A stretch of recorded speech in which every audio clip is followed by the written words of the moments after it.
नमस्ते. आज आपण जाणून घेऊ स्पाइन सर्जरी बद्दल 7 गैरसमज किंवा मिथ्स. तो पहिला गैरसमज, कधीही स्पाइन सर्जरी करू नये आणि त्याचा काही उपयोग नाही.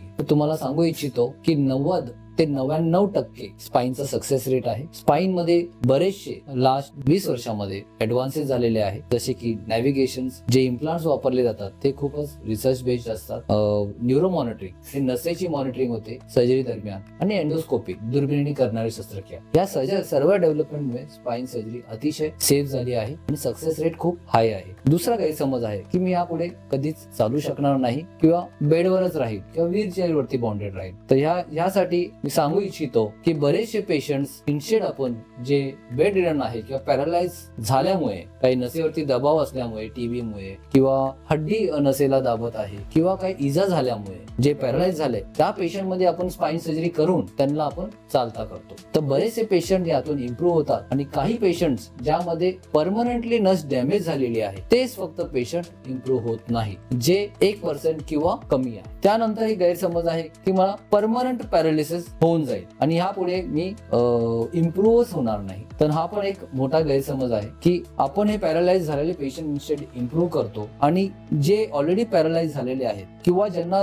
पॅरालाइज होऊ नये त्यामध्ये आपण इंट्रा ऑपरेटिव्ह न्यूरो मॉनिटरिंग ही आपण एक मशीन मागवतो, जेणेकरून आपण सर्जरी दरम्यान नसेवरती काय ताण येतोय, काय दबाव येतोय का त्याचा पॅरालिस होण्याची काही शक्यता आहे का, हे सगळं आपण सर्जरी दरम्यान आपण चेक करत असतो आणि याने करून आपले सर्जरी नंतर होणार पॅरालिसिस नाही सारखं होऊन जात. चौथा कॉम्प्लिकेशन किंवा गैरसमज आहे की लेझर स्पाइन सर्जरी अतिशय उत्कृष्ट सर्जरी आहे. तर तुम्हाला मी सांगू इच्छितो, लेझर स्पाइन सर्जरी असं काहीही स्पाइन मध्ये नाही आहे. हा एक लूजली कॉइन्ड वर्ड आहे. एंडोस्कोपी किंवा दुर्बिणीने केलेल्या सर्जरीसाठी किंवा मिनिमल इन्व्हेसिव्ह केलेल्या सर्जरीसाठी किंवा एक पेन कंट्रोल साठी आपण रेडिओ एब्लेशन म्हणून काही टेक्निकने नसाला थंड करतो. या टेक्निक्सला आपण लेझर स्पाइन सर्जरी पेशंटला समजण्यासाठी सांगतो किंवा पेशंटच्या सोप्या अंडरस्टँडिंग साठी सांगतो, पण लेझर असं काही स्पाइन सर्जरी मध्ये टिपिकली नाहीये. पाचवा एक गैरसमज आहे की मी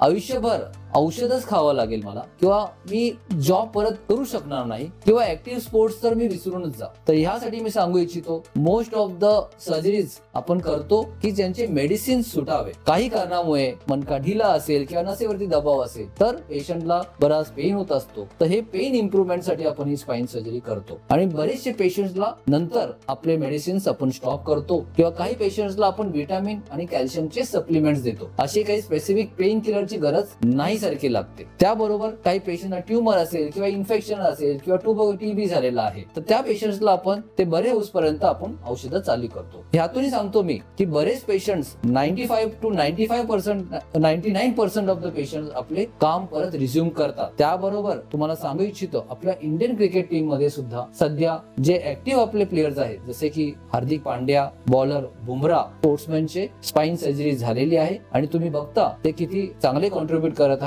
ऍक्टिव्हली आपल्या टीम मध्ये. त्याबरोबर एक आपला 6वा गैरसमज आहे की स्पाइन मध्ये इम्प्लांट्स हे अतिशय डेंजरस आहे आणि नको मायामध्ये इम्प्लांट्स टाकू नका. तर तुम्हाला ह्यासाठी सांगू इच्छितो की इम्प्लांट्स हे हायली टेस्टेड असतात आणि हे बॉडीसाठी इनर्ट आहे, म्हणजे हार्मलेस आहेत ते. आणि जे इम्प्लांट्स आपण टाकतो ते सध्या आधुनिक आहे आणि रिपीटेडली टेस्टमुळे हे अतिशय सेफ झालेले आहे. त्याबरोबर हे implants, specially titanium implants, MRI compatible आहे, जेणेकरून आपल्या परत काही कारणामुळे तिथेच आपल्याला MRI करावा लागत असेल किंवा शरीराच्या कोणत्याही भागाचा MRI करावा लागत असेल तर आपण बिनधास्त MRI करू शकतो. त्याबरोबर 7वी जी कॉमनेस्ट आहे, जे स्पेशली पेशंटचे रिलेटिव्ह आणि पेशंटलाही भीती आहे की स्पाइन सर्जरी अतिशय रिस्की आहे, ही माणसाने कधीही करू नये. तर ह्यासाठी मी सांगू इच्छितो की स्पाइन सर्जरी रिस्की नाही असं सांगत नाही, रिस्की आहे, पण त्याचे टक्के अर्धा टक्का किंवा कमी आहे. यामध्ये रिस्क असते इन्फेक्शनची, परत ती सर्जरी लागण्याची, आणि